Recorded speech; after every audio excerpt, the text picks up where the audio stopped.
guys so much for being subscribers to our Substack. As promised, here's the rest of our interview with Dennis Kucinich, and here is our segment about Kamala Harris.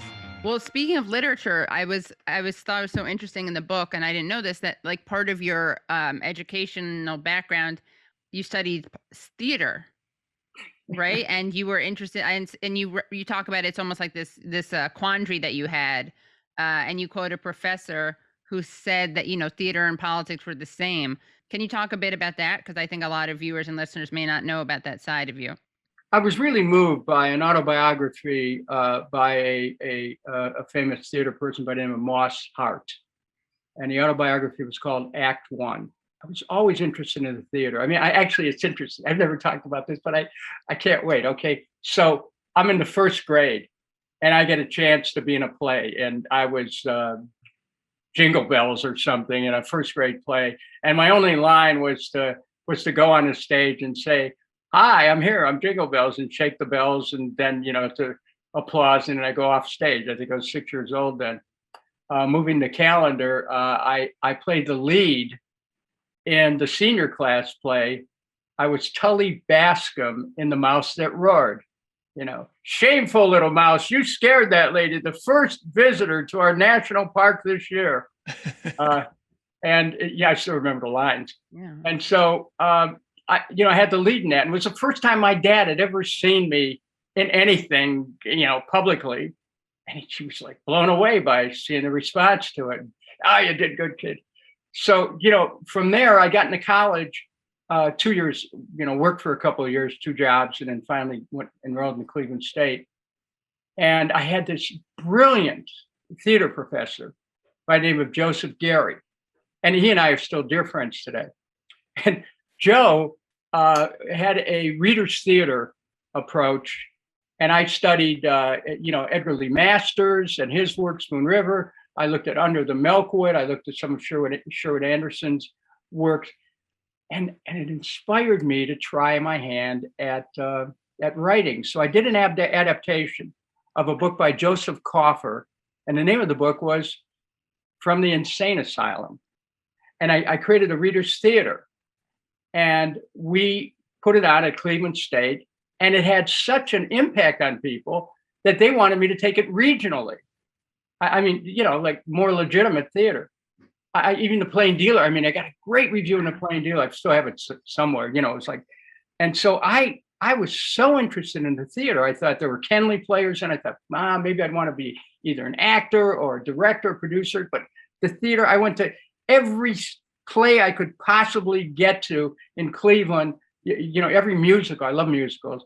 And so I went to, I wouldn't miss one if one was around, whether it was Marat Sade, and I kind of patterned some of the stuff that I wrote in the adaptation I did from Marat Sade. Mm-hmm. But actually, as Joe Gary pointed out to me, I wrote that before Marat Sade. So long story short, I love the theater, everything about it, from the theory, Aristotle's Poetics, to actual what the relationship is between the audience and what's happening on the stage and a proscenium. All this stuff was so exciting to me. So when I went to Joe Gary, who was my advisor, and I said, "Look, I have to make a decision which way I'm going to go. I either have to, because I know it's going to take a lot of my time if I go into politics or theater." And then he gave me basically his blessing, saying it's the same thing. And his life partner later, check this out, David Gary, brilliant actor. David tells me, David Frazier. David Frazier tells me, "Yes," he said, "but in the theater, you have better lines." And so, but my interest in the theater and the arts has always been very deep. And I'm always, anytime I have a chance to connect with a good play, a musical, or whatever, I'm there. I mean, I look at the work of Andrew Lloyd Webber, and for some people it's schmaltzy, but I create songs in my head and my heart all the time. And so cool. That's kind of my existence. That's what it's like to be inside my, there's like I'm always living in that kind of what is so rare as a day in June, Oklahoma, all that, I'm there. I loved Oklahoma. When I was a kid, I would watch. I loved the movie versions of them. Like, I Oh, didn't watch cartoons. I just liked, like, Kiss Me Kate. I loved Oklahoma, Grease, and that's not really a theater one. Grease is a good one. Yeah, it is good. Yeah. What's your favorite, your musical? well, it depends on the genre. I mean, I think Marat Sade was one of the best musicals ever done. Hair, oh my God. I mean, I did it. Hair, I say Hair. John Oliver did an interview with me where he discovered that, and the whole idea about the age of Aquarius, harmony and understanding, sympathy and truth abounding. Yeah, that's who I am. I connect with that in a very deep way.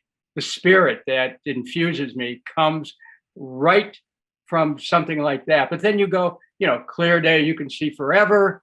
The Fantastics. I mean, this is like everybody loved that one. Yeah. But I would just get carried into that. And again, part of the backdrop of my life is music. Now, there's another thing I've never had a chance to share. I could read and write music by the time I was 5 years old. Wow. My dad did not. I had an uncle who taught me how to play the piano. My dad didn't like that. My dad was a solid Marine. No son of mine's going to be a piano player. Okay, Dad.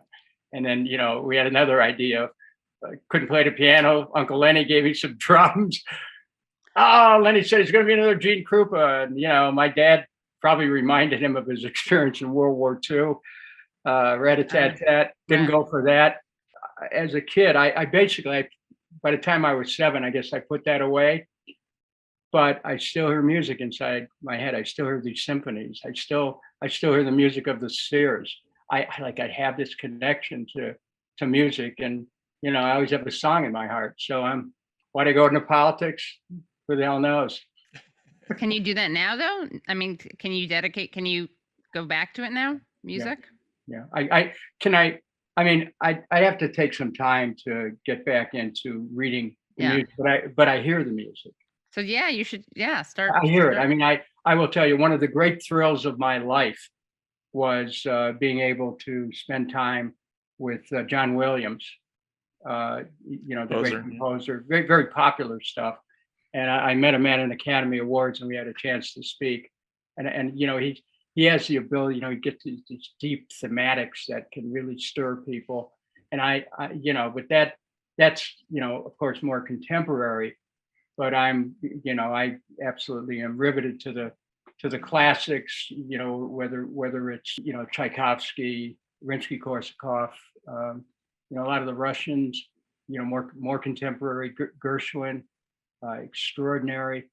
So I've spent a lot of my childhood going very deep into music and to the arts. One of the things in Catholic school, they would develop an appreciation for arts, and you get all this religious art, and so you'd have to write about it and describe it and what the meaning of it was. Well, I did one step further, because I always like to go beyond what you're required to look at, and intellectually curious. And I'd go to the Cleveland Art Museum. I take a bus on weekends or a rapid transit as a child over to the Cleveland Art Museum. We have a great art museum, and look at the sacred art there. And so my whole my world, people know me as a politician. They have no clue, of what I'm about, because most people never ask. And I think that's probably true of a lot of people. No one really knows the depth of anyone, because they don't take the time to ask. You could do a musical tour, speaking tour. Yes, I don't. Yes.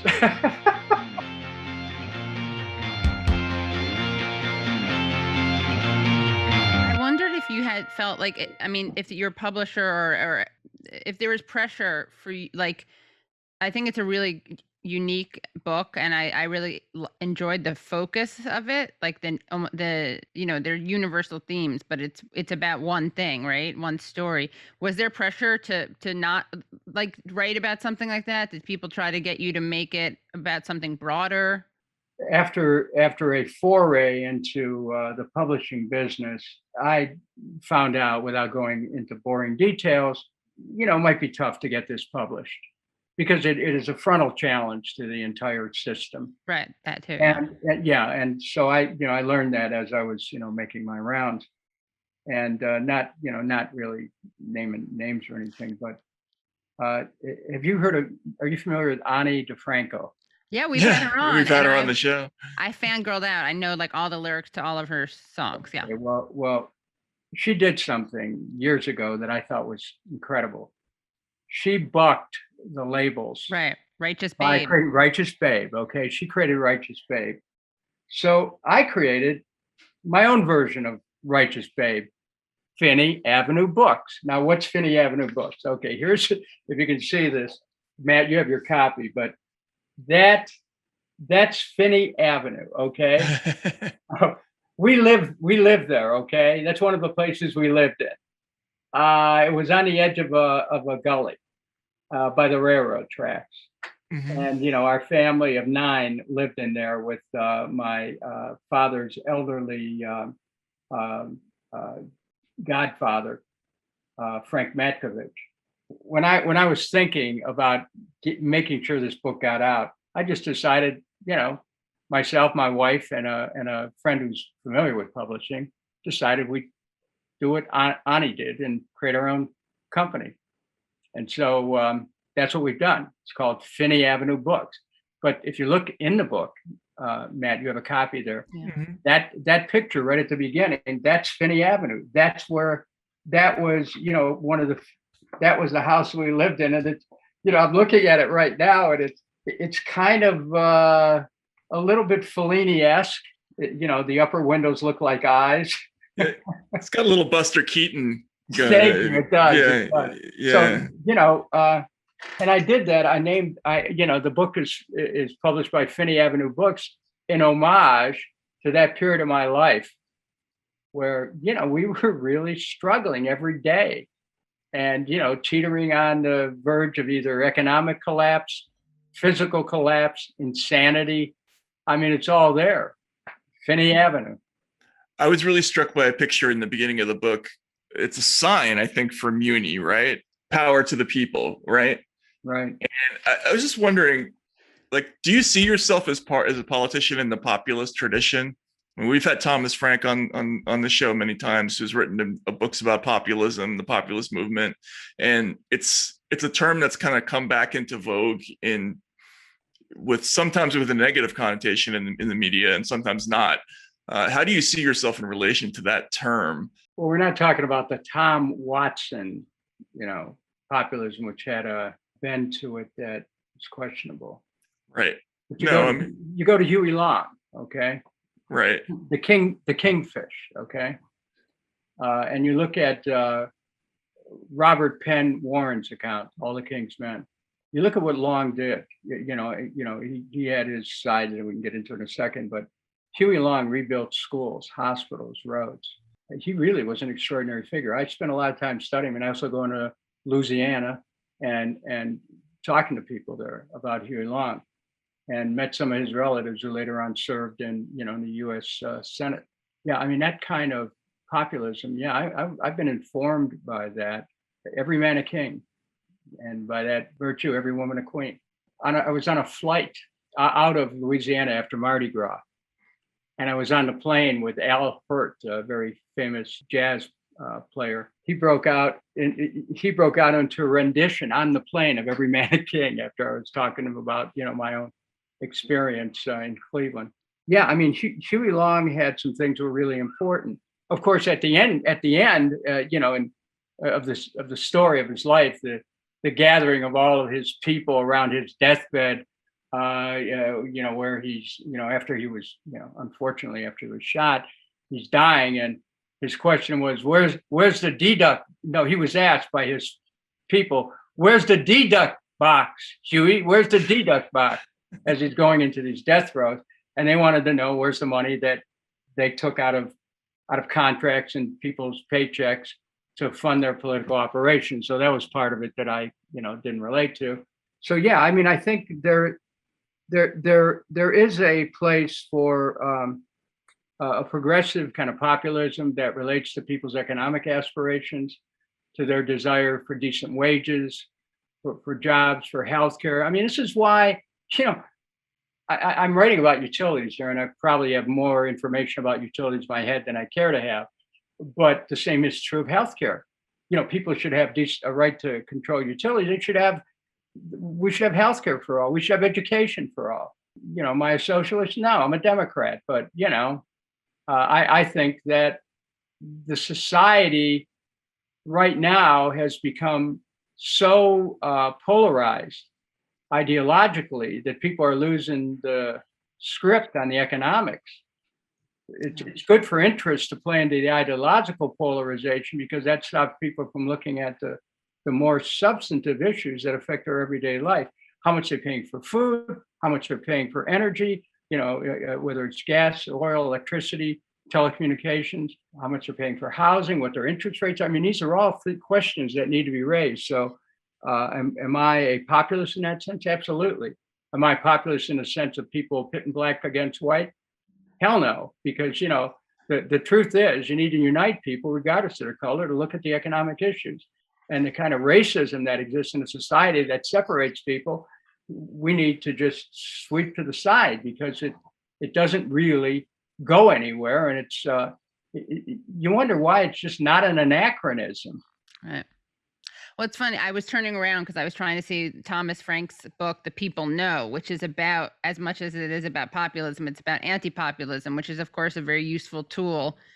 Framing populism, even the way you answered it, you're like, I'm in this tradition, not in the racist, kind of like xenophobic tradition of it, which Thomas Frank argues is not populism, right? It's like a co-opting of it. But since Trump came along, that people have been using that term.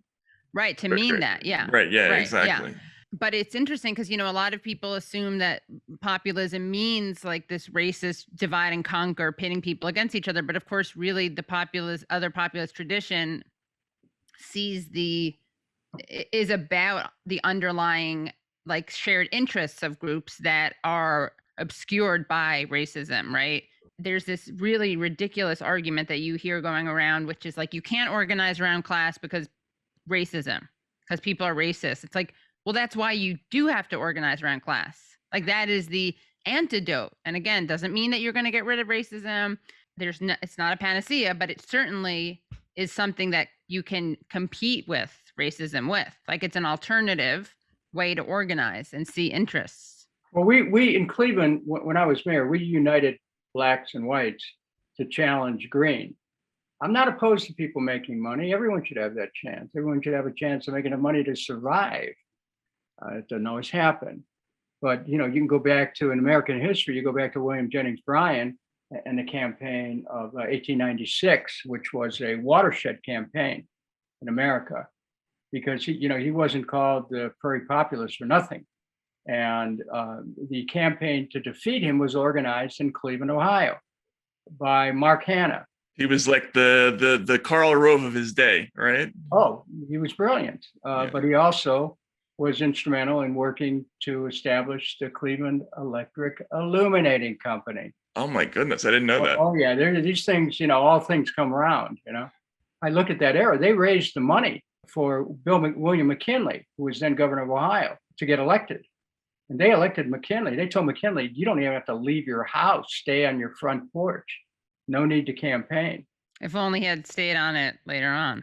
Well, listen, McKinley turned out not to be such a bad man, but Karl Rove, by the way, wrote a critical biography about McKinley, and it was terrific, really.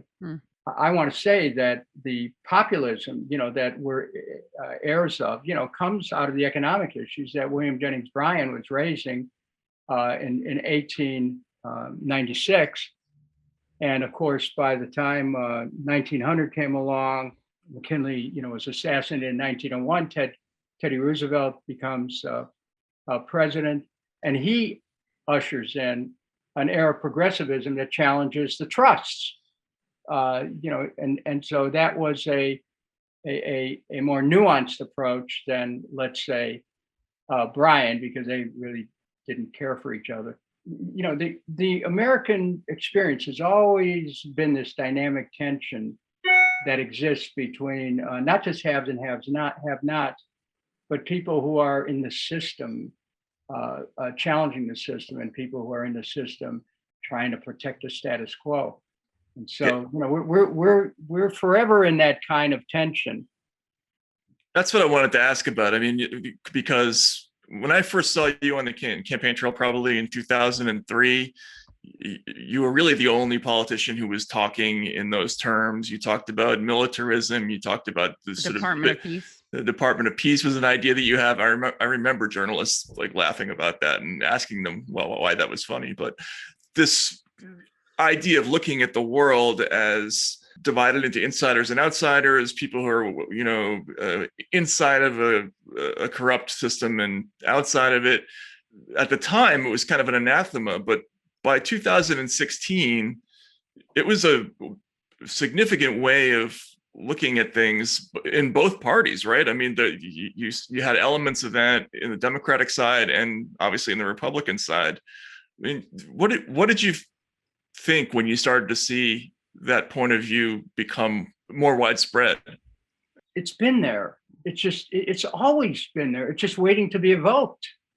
It's not like something that has sprung de novo. It's been there.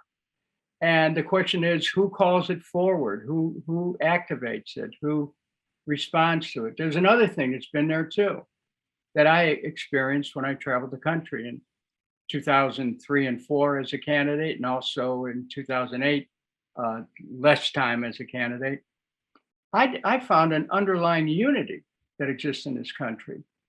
That there are things that Americans can unite about, but our politics has been aimed at polarizing people in order to be able to market one ideology as opposed to another. I found that, Americans are essentially not ideological. They care less and less about party. It's kind of what Emerson wrote in his essay on self-reliance about believing what's true for you could be true for others. I found that out that, I really don't care about party. Yeah, I'm a Democrat, but, whatever. The idea is that people want to know, how does the system deliver for them?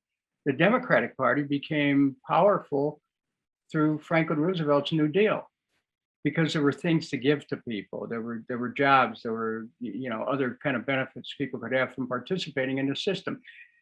That whole infrastructure has collapsed. There is no more ward infrastructure. So there's nothing that anchors people to supporting a party based on what they deliver. They don't deliver any goods. What they deliver now are ideas that are distorted.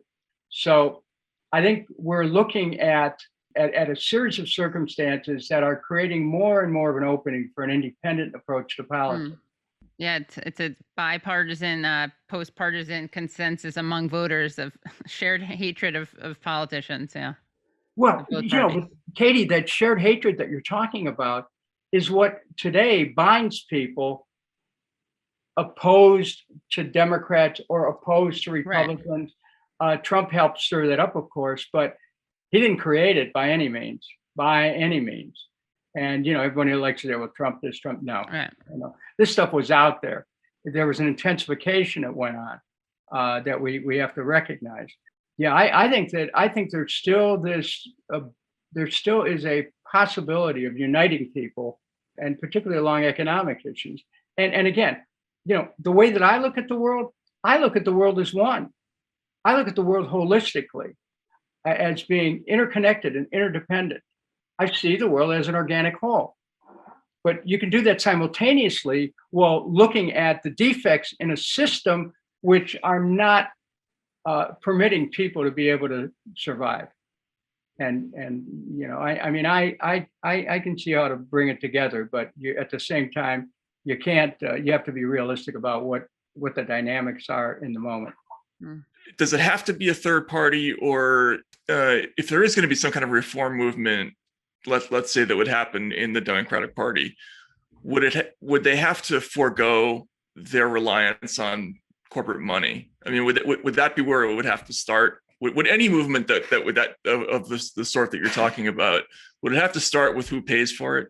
There's a dynamic equilibrium that's been created by corporate interests being able, through Citizens United, to pour money into a campaign. And then on the other hand, the internet gives people a way of trying to create some kind of a balance, at least to at least get in the game so you don't get wiped out in a campaign. What I see happening, if I was to crystal ball and go into the future. I see the potential for independence, for an independent force to arise. Will it be a party? I don't know. I don't know that people want to go to all those meetings, but I do think that there is a potential for Americans as a people to just have something that's away from the straight jacketed false intellectuality of partisan politics, the inherent polarized thinking, which actually paralyzes cognition. You have to appreciate that people are much broader than that, than one party, two parties. And what one must be able to reconcile mutually contradictory premises simultaneously, that people can be for Trump and at the same time be for a decent wage, be for healthcare for all, or voted for Obama. Thank you. Exactly. That's an excellent point there. I mean, it's related, right? It's like the other related to that in terms of writing people off as irredeemable racists. Yeah. I mean, how many people voted for Obama and voted for Trump? Right. Probably, more than we might imagine. And so I think we have to realize it's a reflection of the American people and where they are. There's a motto that a newspaper had and it refers to some scriptural components: give light and the people will find their way. Okay. Well, our politics is really about smoke and mirrors more than light. And people are left to develop their own sense of what's happening. And there's a lot of confusion right now. But I think the Polish star of American politics is the ability of people to find a common ground about what their practical aspirations are. And if our politics delivers for that, people will go with it, whatever it's called. Want to know what personally, as a secular Jew, what you were saying about religion really resonates with me, and spirituality. And I want to make sure people watching get that, this vision that you have is not one that kind of like prioritizes Catholics over non-Catholics or Catholicism over other beliefs. Can you just elaborate on that? Because I think there is a universalism to what you're saying, and I wanted to make sure that people get that. Of course there is. You can move from Christianity to Catholicism to the Judeo-Christian ethic. I write in the book about the connections that I had with prime players in my life who happen to be Jewish. It's not like I'm saying, well, some of my best friends are, but the truth is that that ethic of trying to do good. Yeah. Following, mitzvot, but to go beyond that. I mean, just to share something with you, what I'm about to say doesn't have anything to do with the more traditional approach that Jews have to practice of their faith. But a friend of mine who's a Jewish rabbi has a bumper sticker on his refrigerator that says, Lashon Hora. Don't even think about it. And it has to do with derogatory speech. Huh. And I've tried to practice that in terms of, if you don't think about people in a derogatory way, you free yourself from the implications of negativism, because you cannot really move anything forward if you're starting from a negative point of view. And so, I try to stay away from that derogatory speech in every way. Even the way I wrote the book, it was not to condemn anyone, it's just to tell the story of how it unfolded. So I wasn't suggesting there was anything there. No, like but wait a minute. Wait. I mean, you should know though that I have a mezuzah at my front door. Okay, you're much better Jew than I am. Well, I'm a totally godless Jew. That's my Jewish. I'm a Bernie Jew. That's the type of Jew I am. Well, let me just tell you, as you describe yourself. I mean, I've had seders over my house. I've read from the Torah at my house. I've got a copy of it here. I'm like steeped in the ethical principles of Judaism and the ethical principles of all religions. Islam, yeah. I spent a lot of time, but the thing is, it's not about anything you wear on your sleeve. It's what do you put into action. Right. And one of the, it's a good place to kind of bring this whole discussion full circle, Katie. Does our politics have a philosophical underpinning? And what is it? Where does it start? And there are great spiritual principles out there that that I derive from. I tried to put into action. Actually, some people will say, "Well, unrealistic," but no. I mean, I would say the great influences in my life have come. Certainly I talk about Catholicism because that's where I went to school. Right. But the great influence of my life come from that and Judaism and other places as well. And I'm glad you gave me a chance to talk about that. But I mean, I can at one of my at a family wedding of a friend of mine, they asked me to do the Kiddush. Okay, so it's like I can I can recite prayers. Right. Now, does that mean I'm that my politics are going to be aligned with everyone who happens to be Jewish? I don't even look at the world that way. Right.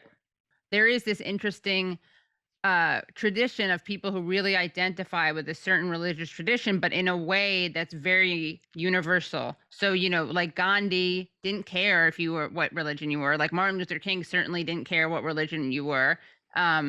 There are a lot, there's so many social justice traditions that are built into Islam, right? That doesn't get talked about.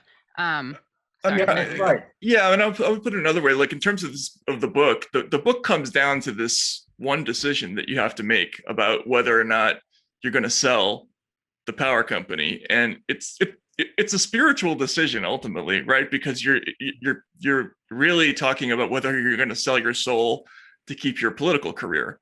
And I noticed a lot of people after the review came out, there was a lot of talk online about how you actually made a decision in a spiritual context that probably a lot of modern politicians would not have done. Or it's just not the way modern politicians are trained to think as much. I don't know. I mean, I'm curious what your take on that is, because was that how you understood that decision? Like, no, well, I did. I think there is such a thing as a soul. I mean, you want to have another discussion about metaphysics, I'm glad to go into it, but I think there is such a thing as a soul. I believe in that saying about what profit a person if they gain the whole world and lose their soul. I mean, that was kind of drilled into me, but then, you don't always think of those kind of moments that could come to you, but they come every day. And the minute that you decide to make that transition, and, I talk in the book about it, somebody presenting me with a suitcase full of money. Okay. I got my spiritual advisor, Sister Leona, suddenly appears. Okay. She's, basically every minute counts, be careful. I mean, when I had to make that decision about holding on to our electric system, it was a spiritual decision. There's a lot about this book, which involves spiritual realism. You could call it that. If you don't have some spiritual basis to what you do, and I'm not talking about in a religious sense. Yeah. I'm talking about in a more universal sense of ethics. Yeah. If you don't have a basis for that, I think you're just empty. And the people that are going around and, it's like, it's all this kind of a hard, cold pragmatism. No, it's not. It's just greed masked as some kind of a phony public concern. So, the cult of technocracy. Right, exactly. I mean, so is there a spiritual basis to decisions I make? Yes. Yes, period. And some people that may not sit well with them, but I think one of the problems that the Democratic Party in particular had is they got confused about religion. Look, do I believe in the separation of church and state? You better believe I do. Do I believe in the separation of the state and spiritual values? No. I want to commend you and thank you for, I know you you worked with Nora Ericott, who is a from, I don't know if you know Matt, she's a Palestinian scholar, human rights lawyer. And, you got the typical pushback that people get when you, associate at all with someone who like sees Palestinians as human beings and has like standards of universal human rights. So, Well, thank you for mentioning that, Katie. And let me tell you something. When I hired an Arab woman to have a high-ranking position in my office, I got a visit from the FBI. Oh yeah, and I gently introduced them to my concept of perdition. When was that? When I was in office. Wow. Yeah, I mean, they wanted the list of people who worked for me and their background, and I said, get the hell out of here. Yeah. Yeah, I mean, and this is, and particularly, with respect to Middle Eastern politics. I mean, I could, at some point on my next project, which we'll talk about some other time, I hope, I'm gonna get into some of those issues. But Nora, Ericot, and others were very important to the work that I was doing.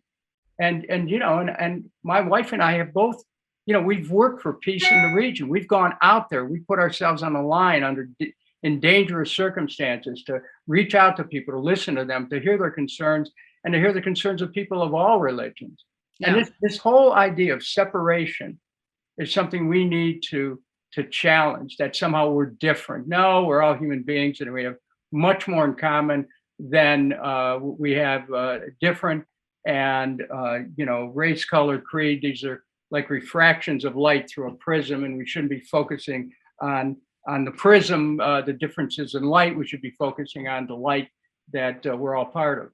Right. I mean, it should be pointed out that when you ran for president in 2003, that was yet another issue where you were kind of probably 15 years ahead of Democratic Party consensus. I mean, you talked about the asking Israel to tear down the walls, and you described their settlements as unlawful, and I remember you took a lot of heat for those particular positions at the time. Look, we have to find a way for people to live together. We don't have to agree with each other. We have to find a way to live together peacefully. And that might seem like some airy-fairy notion, but I'm very clear about things that can be done to enhance peaceful coexistence, and things that are being done to drive people apart and to make them hate each other. And that's one of the great tragedies of our time, that communications is used to divide people and to do it in a way that is stunning. And it's not just in the Middle East. You can go in the Balkans and other areas. You see it happening all over the world. Yeah. So look, this is, I cannot tell you how, it's interesting to have this discussion, because I kind of measure the value of a discussion by whether it causes me to reach in and talk about things that I seldom talk about or have never talked about. So thank you. Dennis, thank you so much for coming on. I love the book. I think it's incredibly readable, among other things. It's got a great pace to it, and it's a very relevant story, and I hope it does incredibly well. And thanks so much for visiting with us. Matt, thanks for organizing this. Katie, appreciate the chance to discuss this. Yeah, this is No, thank you very much, Congressman. Really appreciate it. Great. Yeah. And again, good luck with the book. All right. Take care. Take care now. Bye.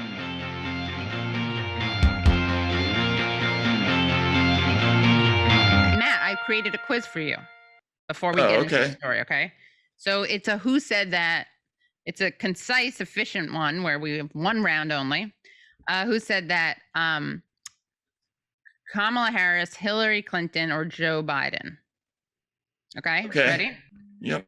But we have to, I'll read them twice. But we have to send a clear message. Just because your child gets across the border, that doesn't mean the child gets to stay. So we don't want to send a message that is contrary to our laws or will encourage more children to make that dangerous journey. Okay, that's one quote. The other quote, I can say quite clearly, don't come over. Okay, the other quote, if you come to our border, you will be turned back. Do not come. All right, so wait, one of these is Biden? Again. Biden, Harris, Hillary. Okay, I'll say it again. Okay. I can say quite clearly, don't come over. And that's one. Then but we have to send a clear message. Just because your children gets across the border, that doesn't mean the child gets to stay. So we don't want to send a message that's contrary to our laws or will encourage more children to make that dangerous journey. That's Hillary. Yeah, I know. Did you know that because you remembered it, or you could just figure it out from the language? It's just wordy. I know. I was, when I started reading, I was like, I should cut it off after the first sentence. Yeah. It's like that wordy kind of law, like boring, dry. Right. But like smarter than Harris would say. Mm-hmm. Okay. And then the last one. And not folksy. Okay. If you come to our border, you will be turned back. Harris. Yeah. And the first one's Biden, right? Yeah. Yeah. It's pretty funny, right? Like you could spin things almost any way you want. Yeah. Press, right? If they wanted to make a big deal out of the abject cruelty of our immigration policy, they could. Yeah. They could absolutely do that. Well, okay. I'm going to throw in another one. Ready? Mm-hmm. Who said it of the three of them? I want to be clear to folks in this region who are thinking about making that dangerous trek to the United States. Do not come. Do not come. Biden. Harris. Ooh. There you go. Yeah. The folks threw me. I know, right? The folks threw you. This is, there's actually video, and AOC called her out for it. AOC said, this is disappointing to see. First, seeking asylum at any U.S. border is a 100% legal method of arrival. Second, the U.S. spent decades contributing to regime change and destabilization in Latin America. We can't help set someone's house on fire and then blame them for fleeing. Here is a video that I think, if you, here's the video of Harris saying it. I want to be clear to folks in this region who are thinking about making that dangerous trek to the United States-Mexico border. Do not come. Do not come. The United States will continue to enforce our laws and secure our border. There are legal methods by which migration can and should occur. But we, as one of our priorities, will discourage illegal migration. And I believe if you come to our border, you will be turned back. So let's discourage our friends, our neighbors, our family members from embarking on what is otherwise an extremely dangerous journey. Okay, so there's a lot to unpack here. Are they trying to avoid the word immigration? Are they switching to migration? Maybe. I think it's probably because they don't want to be called out on their double standard. Like, right. But like, we want Trump to discourage immigration. Like, they don't want to be saying that. Right. Because then it's like, oh, you sound like Trump. But can we just play the last part of that again? Because there's something really interesting. And I believe if you come to our border, you will be turned back. I believe. Now that makes it sound like she's either being like, sees it as an aspirational, like, and I do believe indeed you will be turned back. Or it's like, I believe you're going to be turned back. Yeah, they just told me, but I'm not sure if I got it, if I have it straight. Which is appropriate. You'll see why in our next video. You'll see why that kind of lack of clarity is appropriate. But if we could just keep playing here again. Let's discourage our friends, our neighbors, our family members from the tone is hilarious. What is otherwise an extremely dangerous journey. Okay, what is otherwise an extremely dangerous journey, but for what?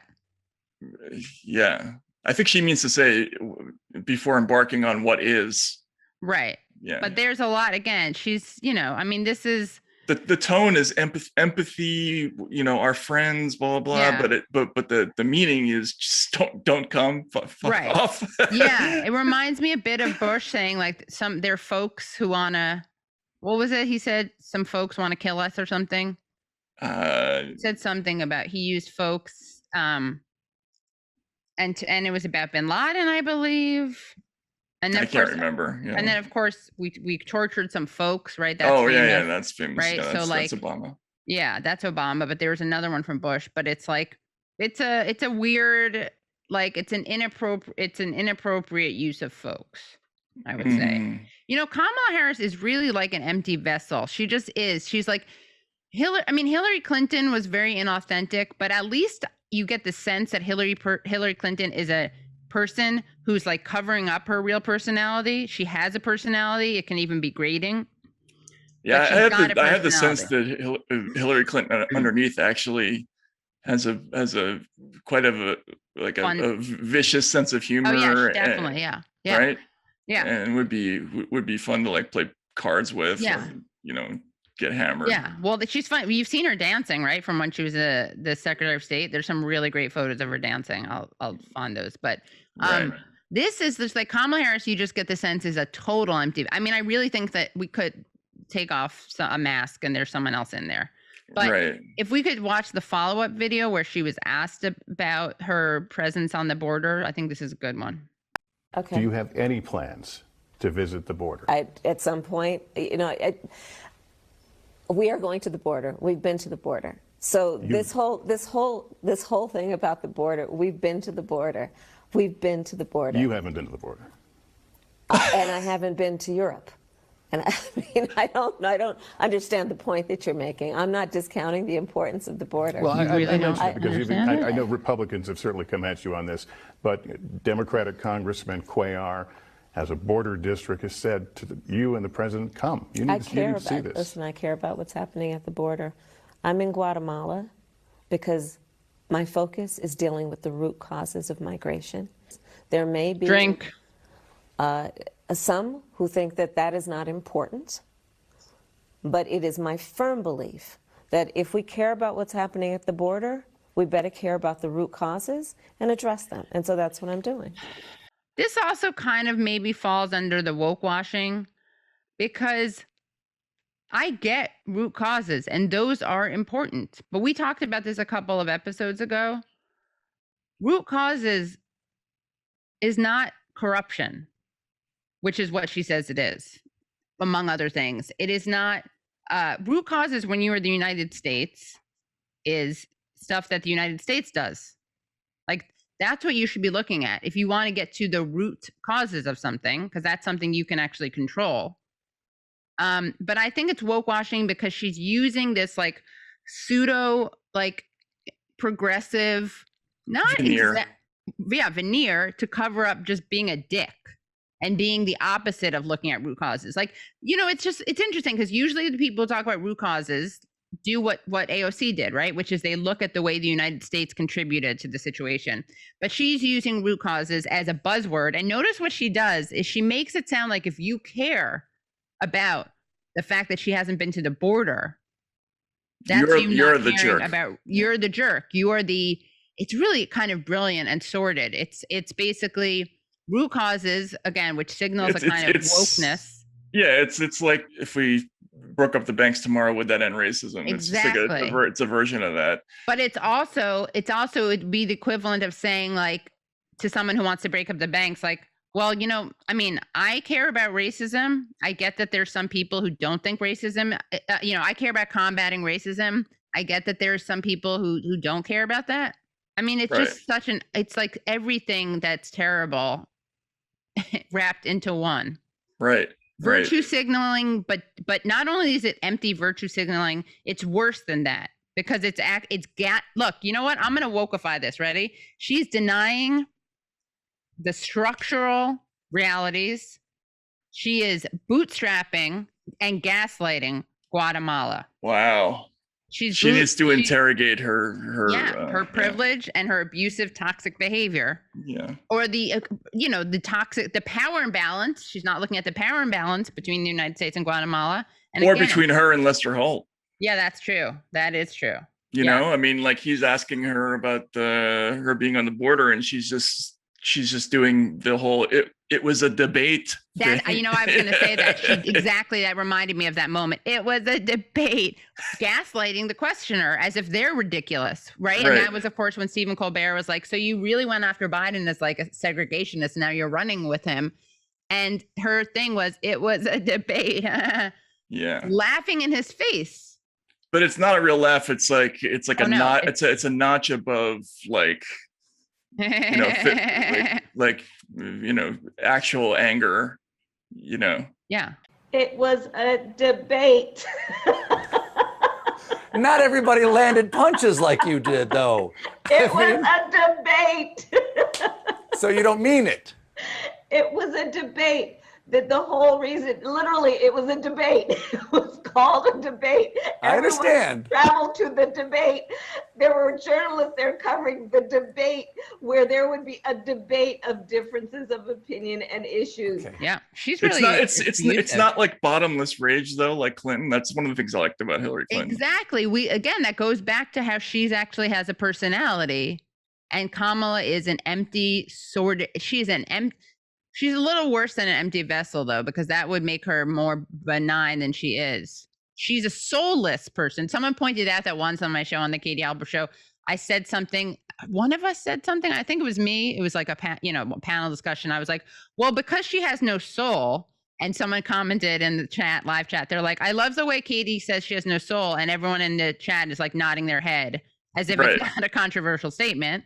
It's just like, yeah, of course. Okay, yes. Given that premise, which we all accept. Yeah, we've been to the border. What the hell is that? She's I think she's a toxic gaslighting abuser. In fact, I think that's going to become a theme of the show. Or she's just crazy. That's another option. I mean, then we're doing that, though. We can't do that, Matt. We have to be allies. We can't gaslight her. And honestly, she's too boring to be crazy. That's true. You're right. You know, like I wish she were crazy. Right. She's so boring. She has toxic masculinity. Wow, you dislike her more than I do. Even. But I just gave her an out because she's going to be like, look, I know that there are some people who don't like it when women are bitches, when women have ambition. Mm-hmm. She's challenged her own, what she needs to do is own toxic masculinity. Because when a woman embraces toxic masculinity, that's actually a very disruptive and subversive thing to do. Right. Slay queen. Yes, queen. I can do it I can give whatever. I'm so good at this stuff because I went to Wesleyan. I can cast her as woke. I can cast her as anti-woke. But again, remember, the root causes, that's something you hear from Latin American history professors, and they talk about the CIA, they talk about like structural adjustment, they talk about loans, they talk about undermining democracy, they talk about Henry Kissinger, making the economy scream, and in Chile, they talk about the hundreds of attempts of killing Castro. That's what they talk about, not what she does, which is basically just a get out of jail free card. And a very racist trope, by the way, very racist trope when the corrupt caudillo. Oh, okay. So she's just like, she has a lot of reparations to like restoration of, what is it? What did Robin DiAngelo say? Can I restore the racism I committed against? Yeah. So she has a lot of work. She has to do the work. She's got to do the work. Yeah, absolutely. She sucks so hard. I love the look on Lester Holt's face, though, is hilarious. He's like, "Yeah, I'm asking you a legit question. I'm sorry. Yeah. I'm sorry. Yeah, I know. Yeah. You see, there's that toxic abusive dynamic. Yeah. Where he has to be on the defensive. Right. And to be fair, I like that he did. At first, I was like, please don't just say, "Oh, Republicans are asking," because that gives her an out. No, he brought up that Democrats, he's at that stage where the woman is going to move out. Wait, what? He's seeing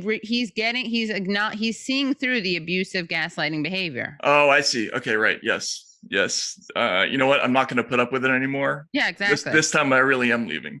Yeah, I know. Now, what we don't want to have happen is for Kamala Harris to say, it's me or no, so that could end not well. But that could end with soybean oil. He's not going to get, there's not going to be any violence there. But and just a reminder that this is what she had said when, back in April about the root causes. We are looking at the issue of poverty and the lack, therefore, of economic opportunities, the issue of extreme weather conditions and the lack of climate adaptation, as well as corruption and the lack of good governance and violence against women, indigenous people, LGBTQ people, and Afro descendants. Okay. First of all, in Guatemala, that's basically everyone, indigenous and Afro descendants. That's not true. There are whiter Guatemalans, but this isn't she's talking about it like it's a white, it's like the United States. with a sizable white population. I mean, this is all just ridiculous, and it's not a root cause. Those things are actually not. I just root love the causes. idea of dispatching Harris to Guatemala with a smile on her face, to tell people not to come. Yeah, and then also saying, "Look, I didn't go to the border, but I'm in Guatemala." Like, what the hell is that? Yeah, we've been to the border, but Matt, to be fair, she hasn't been to Europe. Or probably Antarctica or other Right, places, yeah, right. you know. I love when she says she doesn't get, what is it? I don't get the question. Yeah, you're right. Yeah. I've been to, what's that song? I've been to blah, blah, blah, but I haven't been to me. It's like from the 70s. Anyway, like Yeah. she should be like, I haven't gone to my early childhood trauma. You know, I haven't gone there. Why are you asking me about this? It's insane. And I found something that I think I want to show. I think this is a perfect example of talking about that, like that Hillary's probably really like fun to hang out with, kind of like cutting and like probably flames people in a really good way. While Kamala again is empty, bad vessel. You know, this actually comes, I think, also relates to the gender dynamic, power dynamic discussion we're having, of course. Mm-hmm. Now, again, if Hillary had owned who she was, I think there would have been a big difference, because this is Hillary performing, okay, on Ellen, dancing. She's doing the nay and the whip, okay? And I want people to watch this and keep this in mind when I play the following clip.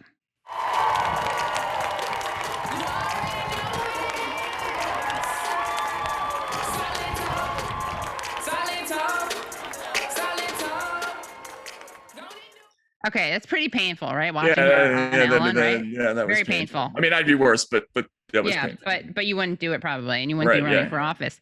Now compare that to this. This is Hillary unchained, right? Okay, this is her in Pretoria. This is when she was Secretary of State. This is the good part. Watch this.